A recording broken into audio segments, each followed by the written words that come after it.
ว่าดีนะท่าอันเพิ่นอีต้นล้านพี่น้องเอ้ยเพิ่นอีต้นล้านเพิ่นเห็นอันทางช่องบริษัท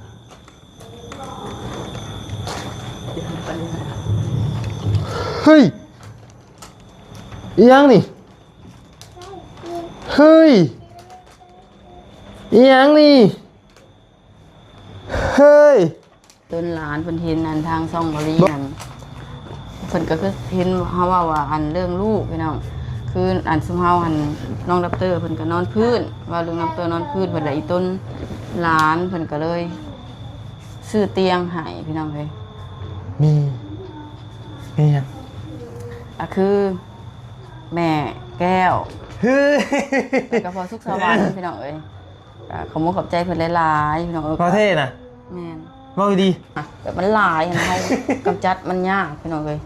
ตายจิ๊ดของแม่คือการหนูหลายเพื่อนประตูมันเป็นป่องย่านเหนียวหนกเหนียวนูนี่แหละเด็กน้อยสำคัญพี่น้องเพื่อนแม่เพิ่นซื้อนั่นย่านว่าย่านขี้เข็บไม่งอดต่อเด็กน้อยหั่นนะเพิ่นสิซื้อเตียงให้แน่ย่านงูเงี้ยวมันเข้ามาห้องแล้วย่านขี้เข็บไม่งอดตอดเฮานอนพื้นดิขอบคุณขอบใจกันเด้อพอสุขสวรรค์กับแม่แก้วที่ยังบ่ป้าบ่ทิ่มที่ยังบ่ลืมลูกคนนี้คือเก่าเนาะที่ยังยื่นมือเข้ามาซอยอันสิซอยลูกอันน่ะทั้งบ่ดีอันได้ชื่อไม่ให้เนาะซื้อไม้ให้ขอบมุกขอบใจทั้งบอดี้เดลายเดอร์เนาะจะเป็นไม้ที่เราต้องใช้ในการถ่ายคลิปนะมีแต่ว่าบ่มียังไงพี่น้องคลิปนี้ก็ดีใจเฮกันดีใจรู้สึกตื่นตันดีใจทางหมู่ยังบ่ปะบ่ทิมเนาะแล้วก็ดีใจทางเมย์ยังบ่ปะบ่ทิมเนาะถือว่าบ่ยาวได้โดนเซอร์ไพรส์2เร่งเลยวันนี้เนาะ2เร่งเลยก็ดีใจพี่น้องที่โมคูก็บอกว่าเขาสิเป็นแบบไรบอกว่าเขาสิลำบากทุกข์จำใดก็ยังบ่เคยรังเกียจเหยียดหยามเขายังยื่นมือเข้ามาซอยบ่ปะบ่ทิ่มเขาเลยนะพี่น้องเนาะดีใจบ่ฮู้ว่าสิเว้าแบบใด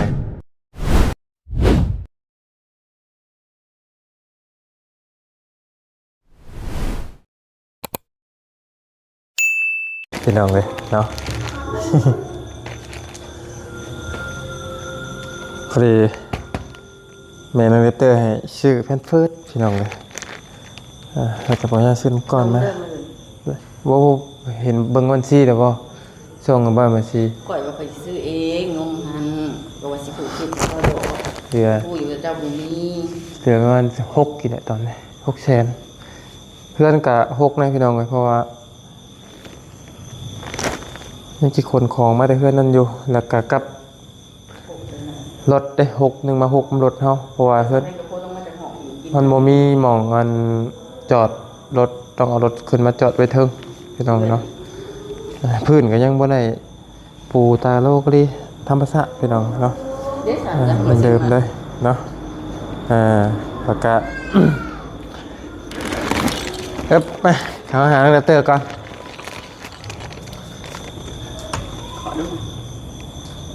เฮ้ย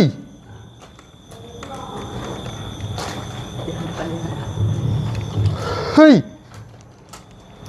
ยังนี่เฮ้ยยังนี่เฮ้ยบ่คือยังนี่เฮ้ยบ่คือยังหอยังแบบไรดิเฮ้ยยังวะบัตเตอร์เต้ยไม่ได้ออกจากห้องเลยนะคือยังลูกเลยเต้ยสวัสดีลูกเต้ยโอ้ยังพี่น้องเลยเนาะโอ้ไปของเรียนเพื่อนชื่อเพิ่มมา1 อันพี่น้องเลยแต่ว่าของเทพวกนี่เฮ้ยยังนี่แบบไรนี่ค คือหยังนี่ วอเตอร์บลูมาแบบไรนี่ฮะเสื้อผ้าหยังนี่นี่เสื้อผ้าอีกเหรอ เซอร์ไพรส์เนี่ยแหละเขาก็อยากมีของเซอร์ไพรส์แต่คือการเขาบ่ได้คือเซอร์ไพรส์จากจ้าเผื่อที่เอากันมา โอ้ ครั้งแรกเลยนี่เนาะบ่ยาวสิไปเซอร์ไพรส์เจ้า โอ้นอนเตียงว่ะพี่น้องเลยโอ้ก็ของใหม่เลยนี่เนาะโอ้ใกล้ๆนี่คือยังนี่ดึงเพชรยังดีพี่น้องเลยเนาะตอกมดอีกเนาะโอ้แบบคิดเอาเห็ดตะกี้กะก็ไปเอาตัวแพงสุดเลยในห้าง เตียงนอนนี่คือแหละ เดินไปซื้อ บ่แพงดอก 3ล้าน ชุดนะทำรุ่นชุดนี่มันต้องเป็นลุย ในห้างแต่ว่าหัวชุดในห้าง โอ้ยังนี่เฮ้ยคือยังนี่ยังนี่เพราะว่าน้ำด้วยฮะยังมันคือยังนี่คือยังนี่คือยังนี่บอกกับนี่ คือเตียงนอน กระหู้และเตียงนอนมันคือแบบใดนี่ อันแม่เพิ่น อ่ะ โอ้ใหม่ ไม่เลย ๆเพิ่นก็ได้ใหม่ๆพี่น้องเอ้ยเลี้ยงอังตังก็คือน้ำแพงเนาะก็แสดงว่านี่คือแสดงแล้วแต่ว่านี่เลยนี่ไหนเจ้นะ พอรถพอรถ ก็คืออันทางแม่เพิ่นทางแม่หักทางแม่หักอะไรมาหักกับพ่อเพิ่นแลเห็นในคลิปเบาลี่ หักไผ่หักไผ่ ฮะ หักไผ่ไม่หักไผ่ ทางแม่หักแม่ทางแม่หักบ่ยาวอะไร เฮ้ย อะไรพี่น้องเอ้ย ว่าดีนะว่าดีนะทักว่า อันเพิ่นอีต้นล้านพี่น้องเอ้ยเพิ่นอีต้นล้านเพิ่นเห็นอันทางซ่องเบาลี่นั่นเพิ่นก็คือเห็นเฮาว่าอันเรื่องลูกพี่น้องคืออันซุมเฮาอันน้องดับเตอร์เพิ่นก็นอนพื้นว่าลุงดับเตอร์นอนพื้นเพิ่นละอีต้นล้านเพิ่นก็เลยซื้อเตียงให้พี่น้องเอ้ย มียัง คือแม่แก้ว เฮ้ย แล้วก็พอสุขสวัสดิ์พี่น้องเอ้ยก็ขอบคุณขอบใจเพิ่นหลายๆพี่น้องเอ้ย มาเท่น่ะ แม่น ว่าดีใจดีใจดีใจดีใจดีใจพี่น้องเลยโอ้ ท่านแม่ก็ดีใจคือกันพี่น้องเอ้ยดีใจจนแบบเว้าบ่ออก บอ แบบว่าเปิดเพิ่นส่งมาว่าแพงเอ้ยอันแม่นเห็นแล้วเจ้าในคลิปบ่รีว่าอันเห็นแล้วเจ้าบ่มีอันให้น้องน้ำเตอร์นอนพื้นแล้วก็ยันดินมันดูดเด็กน้อยอีหยังหั้นนะแล้วแม่สิซื้ออันเตียงให้เด้อเพิ่นว่า แม่สิฝากเงินมาให้ซื้อเตียงให้เพิ่นก็ฝากมาให้300เหรียญพี่น้องเอ้ยก็ซื้อเตียงนี่ก็บ่ฮอดดอก300ก็ซื้อเตียงก็ประมาณ300ก็ได้6ล้านปลายนะพี่น้อง6ล้านปลายแล้วสะแพงก็ซื้อเตียงประมาณ5ล้านปลายก็เหลืออยู่เพิ่นก็ว่าคันเหลือแล้วก็ซื้ออยู่ซื้อกินให้พ่อให้แม่ให้แม่ให้ลูกพี่น้องเพิ่นก็ว่าก็เหลืออยู่พี่น้องก็เหลืออยู่ก็เหลืออยู่ประมาณล้านหนึ่งพี่น้องเอ้ยก็พอก็ซื้ออยู่ซื้อกินให้แม่ก็ซื้อนมให้น้องดับเตอร์นี่ มาเท่นี่ อาลี พอตื่นเต้นเลยพี่น้องเลยน้องเป็นมาเฮ็ดเอาได้พี่น้องเลยคือทางสาวเพลงกับบ่ได้บอกว่าเจ้าเลยพี่น้องว่ามีทางเมย์เพิ่นติดต่อมาเนาะ ด้วย ดีใจพี่น้องดีใจดีใจ เพิ่น นะ ก็บอกว่าอันอย่าเพิ่งบอกเด้ออย่าเพิ่งบอกให้บ่ยาวว่าสะแพงก็ว่าลูกสิเซอร์ไพรส์บ่ยาวเลยว่าลูกก็บ่ได้บอกเพราะเขาสะแพงก็บ่ได้บอกอะไรบ่ได้เว้าหยังเลยบ่ได้บอกบ่ได้เว้าเพิ่นเลยเพิ่นก็ไปเฮ็ดเรื่องปกติสะแพงก็คือคิดสะแพงมาสะแพงก็จัดแจงใหม่เลยสะแพงก็ซื้อใหม่กู้ใหม่ก็เทินแบบว่าได้ซื้อก็จัดให้มันงามๆเลยเห็นไหมพี่น้อง โอ้โดนพี่น้องเลย น้องดรก็ดีใจแหละ บ่ ดีใจแล้วก็โดดขึ้นโดดลงโดดขึ้นโดดลงจนบ่ได้นอนเนี่ยยังบ่ได้ปกตินอนแล้วดิฉัน โอ้ดีใจพี่น้องกันเนาะยังมีหม่องซ่องว่างนิดนึงพี่น้องกันแล้วก็ซื้อตัวน้อยมาเสริมอีกนิดนึงเนาะอยากให้มันกว้างครับพี่น้องเลยด้วยว่า เอาไว้ให้บ่ยาวย่านพิษกันพี่น้องเอ้ย เอาให้บ่ยาวนอนลุม โอ้นอนดุมก็ได้ข่อยบ่ได้ซีเรียสเนาะ ให้เจะนอนลุมให้เจะนอนนํ ได้ลูกเมียได้นอนก็ดีใจแล้วพี่น้อง ให้ เอ้ย บ่ยาวนอนนํดอกพี่น้องให้เพิ่นนอนพื้นได้ปูให้เพิ่นเรียบร้อยเลยนะ มีปัญหาพี่น้อง ปูให้ เอ้ย เพิ่นแล้ว แค่บ่ยาวได้เห็นลูกเห็นเมียได้นอนอยู่หมองสบายก็ดีใจแล้วเนาะก็มันก็เป็นความมุ่งมั่นของบ่ยาวอยู่แล้วพี่น้องก็บ่อยากให้ลูกให้เมียทุกข์นี่แหละเนาะบ่อยากให้ลูกให้เมีย โอ้ยขอบใจเด้อ ก็อยากให้ลูกให้เมียอยู่เลี้ยงลูกเลี้ยงเต้าให้เฮาก็โอเคแหละพี่น้องเนาะเมื่อยก็ยามันทางบ่ยาวพี่น้องบ่เป็นหยังแต่อยากให้ลูกให้เมียเฮาสบายแต่ค่านมลูกนมเต้าในแต่ละเดือนนี่ก็นักอยู่พี่น้องเลยเนาะ แต่ก็ขาดบ่ได้ แต่ก็ อด ขาด ยัง บ่ ก็ ได้ อดได้ขอแต่บ่อดขอแต่นุ่มลูกอย่าขาดพี่น้องเอ้ยเฮาบ่กินก็ได้นุ่มกับแพนเพิร์สสำคัญ เพิ่นมาส่งจังโมงนี่นะ หาโมง 5โมงแรงบ่โอ้เท่าไรนี่บ่ได้บ่นี่ ได้ก็เลยเดียวว่าหาร้านไป 5ล้านปลายพร้อมที่นอนเลยบ่ รวมหมดเลย โอ้ชื่อไส อยู่นี่แหละ เพิ่นมาส่งบ่ วางมาส่ง เอ้ย ให้เพิ่นมาส่ง คักพี่น้องเลยเนาะ ซื้อบัตรเดียวเลยขอบว่าแล้วก็ห้านเดียวเลย มีเสื้อผ้าปูน้ำมันอีก แม่น เออก ระเทินได้ซื้อเลยก็มันงานไปจากซื้อไผ่เจ้านี่แหละ เดี๋ยวพี่น้องก็คือเห็นนั่นแหละห้องบ่ยาวกะ เดือนนี้เดือนหน้านี่ซื้อหอยเด้อ เห็นจังได๋ ผ่ากลาง ผ่าก้างบ่ทาสีน้ำบ่เฒ่า เอาผ่ากลางก่อนจะเพึ่งสี เอาทีละอย่างเนาะ เอาแต่ละอย่างเขาจะผ่ากลางก่อนให้มันนี่แหละพี่น้องมันไอซีว่าอะนะพี่น้องว่ามันดำมันมืดผ่ากลางตัวนี้แต่ว่ามันก็มันมืดเพราะมันลายอะนะมันเกิดบ่งามปานใดแม่นบ่แต่ว่า มันต้องเป็นผ่าก้างตัวใหญ่ๆดำๆนั้นเข้า แต่ มา ก็มันก็เก็บแสงกว่าได้ดีพี่น้องเอ้ย แล้วก็ คือบ่ยาวนี่เพิ่นนอนเพิ่นมักนอนแบบว่า ตอน เพิ่น มื เฮ็ ด ดเวียกมาดึกนอนดึกแต่ว่าบัดเช้ามาแล้วแสงมันสาดตาแล้วก็ มักนอนมืด ตื่นพี่น้องก็เลยแบบว่า ปล่อยเป็นคนมั พั ก ก นอน ผ่อน ด้วย บ่อยากเพียงพอแน่แบบกึ่งรับกึ่งตื่นอะไรพี่น้องเอ้ยถ้าถือว่าเช้ามันถิดแห้งบ่ได้อยากรับเลย บ่ได้รับเลย น้องเด็กเตือนทั้งขี่ทั้งโคมเถียก็มาตบหน้ารูปหน้ายิกหน้าจูบปาก เออ น้องเด็กเตือนพี่น้องเอ้ย เอ เพิ่นอยากหยอกคอเพิ่น พี่น้องเลยเนาะดีใจหลายแต่ว่าห้องหอเฮาก็ยังบ่ถือว่ายังแล้วดอกพี่น้องเลยแต่ว่าทำนี้ก็โอเคแล้วเนาะ ก็ดีกว่าแต่เริ่มต้นเด้พี่ แค่ น้อง ก็เริ่มต้นเนาะก็คุยกับทางสาวเพลงคนใหม่อยู่ว่าเฮานี่จะสีชื่อตากะโลมาติดพี่น้องเลยแต่ว่ายังทันได้มีเงินแต่ว่าเหมือนว่าจะโฮมชื่อตากะโลโฮมไปก่อนนะพี่น้องเลยเนาะชื่อตากะโลโฮมไปก่อนและ โคมไว้แบบ โคมไว้แล้วก็ พอกะโลเฮาก็ซื้อกะโล แม่นแล้วก็สิ แต่ ทา ก็พ สี อสร้างก็คือซื้อให้สร้างบัดนี้ซื้อมาทะลึกหน่อยโคมไว้คือเดี๋ยวนี้เอากะโลคือเดี๋ยวเอาผักกังก่อน แม่ แล้วก็เดือนหน้าเอากะโลเดือนต่อไปก็เก็บค่าสร้าง แม่ เดือนต่อไปก็แห่ทรายเลยพี่น้องเพื่อสิกรอกล่างสร้างตัวเทอละอันก็เขาก็ซื้อไปเทอละอย่าง ก็บ่ฮู้ว่าจักจะเก็ตเนาะก็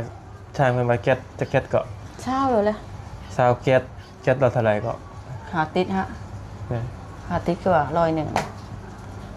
รือ50,000นี่แหละประมาณนี้100เนี่ยบ่เกิน 70,000ดู แก๊ส พันเนาะแล้วก็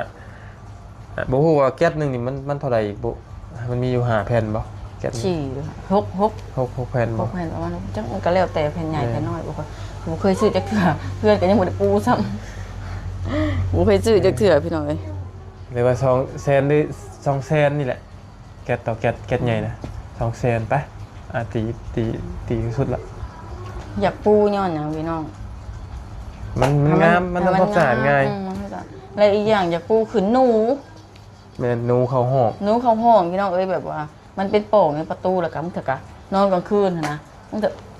ก็มาไต่เฮานี่แหละหนูค่ะแบบมันหลายนะเฮากำจัดมันยากพี่น้องเอ้ยไต่ยิ่งของแม่คือกันหนูหลาย เพื่อนประตูมันเป็นโป่งย่านเหนียวหนกเหนียวหนูนี่แหละเด็กน้อยสำคัญพี่น้องเพื่อนแม่เพิ่นซื้อนั่นย่านว่าย่านขี้เข็บไม่งอดต่อเด็กน้อยหั้นนะแต่จะซื้อเตียงให้แน่ย่านงูเงี้ยว มันเข้ามาห้องแล้วก็ย่านขี้เข็บไม่งอดตอดเฮานอนพื้นดิเดี๋ยวย่านจังซั่น โดย เลย ก็คือยกตัวอย่างก็คือมันนี่แหละพี่น้องแม่นบ่ อืม คืออันน่ะมันมีหมองกันมาดูเข่านะพี่น้องมีหมองนูเข่ามีปองเลยโอกาสงูสิเข่าหนูสิเข่า ได้เนาะพี่น้องเลยก็ซาบซึ้งน้ำใจเนาะอันทั้งเมย์ก็พอละลายที่ยังบ่ป้าบ่ทิมดุขอกมุกขอบใจเด้อเมย์เด้อพอสุขสวรรค์กับเมย์แก้วที่ยังบ่ป้าบ่ทิมที่ยังบ่ลืมลูกคนนี้คือเก่าเนาะที่ยังยื่นมือเข้ามาซอยอันจะซอยลูก อาจจะยืดมือเข้ามาซอยลูกบ่หรือว่าซอยน้องเนปเตอร์ก็ดีใจคือเก่าพี่น้องยังไงมันก็เป็นครอบครัวของลูกคือเก่าเนาะก็เฮ็ดแล้วก็ดีใจหลายเนาะก็บ่คิดนะเมย์เพิ่นสิยืนมือเข้ามาซอยคือเก่าซึ่งเป็นแม่ฮักบ่ยาวมาหลายปีเนาะแต่แม่เพิ่นก็เคยบอกแล้วก็เป็นของขวัญชิ้นสุดท้ายตอนนั้นพี่น้องก็เป็นทองหรือว่าเป็นคำ1 บาทพี่น้องตอนนั้นเนาะแม่เพิ่นมาตอนนั้นก็บ่ยาวกำลังอยู่กับสาวเพลงกำลังตั้งท้องน้องดัตเตอร์นี่แหละพี่น้องเนาะไปซื้อทองคำให้บ่ยาวนั่นบาทนึงพี่น้องแล้วก็แม่เพิ่นก็บอกว่าแม่สิซอยบ่ลูกสิเป็นครั้งสุดท้ายเด้อเนาะแล้วก็หลังจากนั้นที่บ่ยาวก็ไปส่งแม่เพิ่นอยู่สนามบินทุกอย่างพี่น้องก่อนสิเมื่อก่อนสิเมื่อก็ไปส่งแม่อยู่สนามบินแล้วก็จนโบกมือบ๊ายบายแม่ข้างในแล้วก็หลังจากนั้นแม่เพิ่นก็ห่างหายแล้วก็แต่ว่าเห็นแม่เพิ่นโพสต์ลงในคลิปในหยังแล้วก็บ่ยาวก็เห็นแม่อันโพสต์ลงเวลาไปซื้อเครื่องซื้อของตามห้างตามหยังก็เห็นก็ชื่อว่าจังได๋พี่น้องเอ้ยเคยเข้าไปกดให้แม่เพิ่นอยู่พี่น้องเทื่อก็ยันมาเป็นขั้นจังซี่นะพี่น้องเนาะก็ย่านมาแม่ยังคิดบ่ยาวแต่ย่านมาแม่ยันแม่คิดว่าลูกนี่เรียกร้องจากแม่เพิ่นนั่นแหละก็เลยเทื่อก็บ่กล้ากดมีหยังนั่นล่ะจ้างก็ยังเพราะว่าแม่เพิ่นบอกว่าจะบ่ซอยบ่หยังแล้วนะก็เลยก็เฮาแบบจนบ่กล้าส่งหาแม่ได้นะพี่น้องบ่กล้าส่งบ่กล้าหยังบ่กล้าถามหยังเลยนะเพราะว่าย่านเพิ่นว่าเอ้าเฮายังไปวุ่นวายแต่ว่าเรียกร้องจากหยังประมาณนี้นะพี่น้องแต่ว่าด้วยความที่บ่ยาวก็บ่ได้คิดหยังมากมายถึงแม่จะบ่ให้ก็ลูกก็ยังเคารพหรือว่าฮักแพงแม่พอๆคือเก่าเนาะถือว่ายังเป็นพ่อกับแม่ที่บ่ยาวยังเคารพคือเก่าเด้อเนาะดีใจหลายเนาะดีใจหลายที่มื้อนี้เอาลูกขึ้นมาเท่านี้ไหมเอาลูกทำมาเลยเอาซับนะฝนตกแล้วฝนตกอีกแล้วนอนหลีกก็ไม่เอาเลยเอาไม่มาถึงพี่แล้วได้เห็นขากล้องนะอยากลื้อเน่เนาะนักเตอร์กะมาว่าอยากลื้อและลื้อเน่แล้วแหละเนาะลื้อเพิ่นมักเสาะเวลาใส่ขี้เป็นไงดิบัดเอาไหมตกแท้เอาไหมบ่เห็ดดอกอันเห็ดแล้วอยากลิ้นอยู่นั่นแหละแล้วไปเสาะเพิ่นก็หายแล้วก็มีก๊อกซองเนาะก๊อกซองก็มาวันนี้ทั้งบอดี้เนาะพี่น้องเลย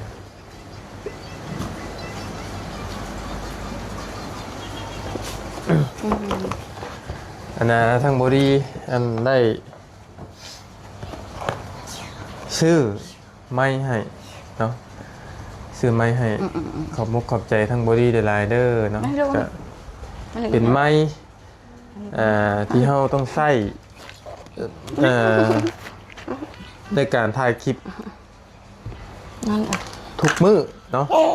เป็นไม้ที่เราจำเป็นในการเราถ่ายคลิปพี่น้องจุดเริ่มต้นมีอย่างในการถ่ายคลิปเนาะ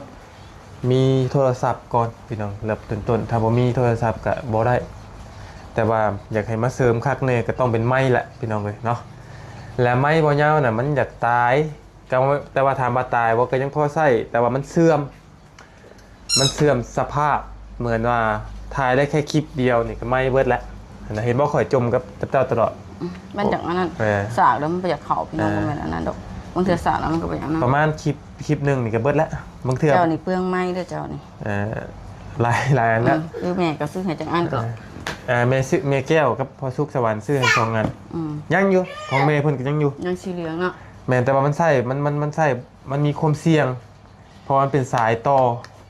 มันมีความเสี่ยงเฮ็ดให้เฮาเฮ็ดให้ไม้เฮาบ่มีเสียงก็ยังอยู่ยังบ่ว่ายังบ่ได้เสียยังอยู่ในถุงนะไม้แบตไม่ทนและตัวนี้เนี่ยเป็นของบ่บุญแล้วท่านซะของบ่บุญเนาะให้เพราะว่าบ่ยาวบ่มีไม้ใช้และของบ่ยาวนี่ตายแล้วตัวของมีแก้วซื้อฮะแม่นตัวของมีแก้วซื้อแบบนี้แหละเดี๋ยวนี้กล่องนึงแม่นแล้วเฮ็ดแต่กล่องไว้น้องเอ้ยมันถือหยัง มันโมโหมันแล้วแต่มันแบบว่า อันนี้ก็สิตายเลยพี่น้องมัน เออ มันบ่ดีเนาะมัน แม่น ได้ปะ แต่ตัวนี้นี่ตัวเดกกี้มันออกใหม่ๆ5,000ก็ได้เลย อืม ตัวนี้นะแต่ว่าตอนนี้เนี่ยอยู่ช่วงอยู่นี่3,000ปลายแต่ว่าไม้แวดนี่ทนโมนแวดนี่ทนขนาดทนจนแบบ อันนี้ก็ มือหนึงนี่บ่สากก็ได้ ใช้ได้อยู่แต่ว่ามันเฮาเสียงคือเราย่าว่าเอาหั่นแหละบางเทื่อถ่ายไปนี่มันก็ตัดแล้วก็เห็นมันบ่มีเสียง แล้วก็ถ่ายคลิปมันก็เสียเวลาสิก แน่ ลับ นอน ไป แน่นอน ถ่ายใหม่ ตัวนั้นเนาะ มันก็คือว่าเราถ่ายหลายคนเนาะ เป็นเงินของบอดี้เองพี่น้องเลยเพิ่นซื้อให้เป็นที่ว่าเป็นหยังเนาะบ่เข้าใจข่อยก็ถามแล้วว่าซื้อให้ข่อยเฮ็ดหยังกระบาบแต่ว่าแล้วว่ากระบะเห็นข่อยบ่มี อยากให้ แล้วก็อยากให้แบบว่า มันต้องใช้งานในการถ่ายคลิปไปซั่นซะพี่น้องเลยเนาะ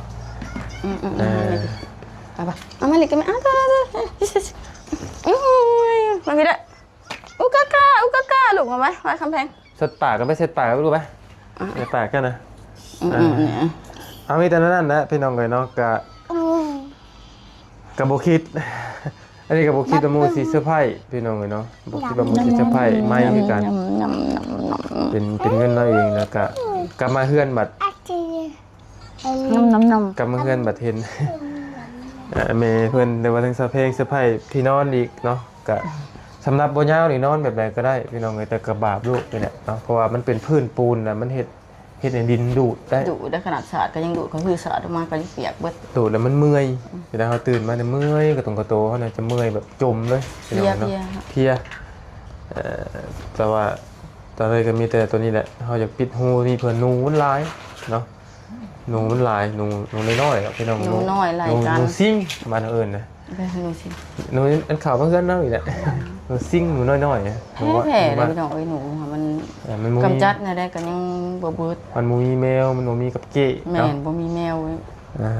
เขาสิเอาแมวมาเลี้ยงก็บ่ได้อีกคนญาติแมว ดีใจอ่ะมีแต่ว่าบ่มีหยังไงพี่น้องคลิปนี้ก็ ดีใจคือ ดี กัน ใจรู้สึกตื่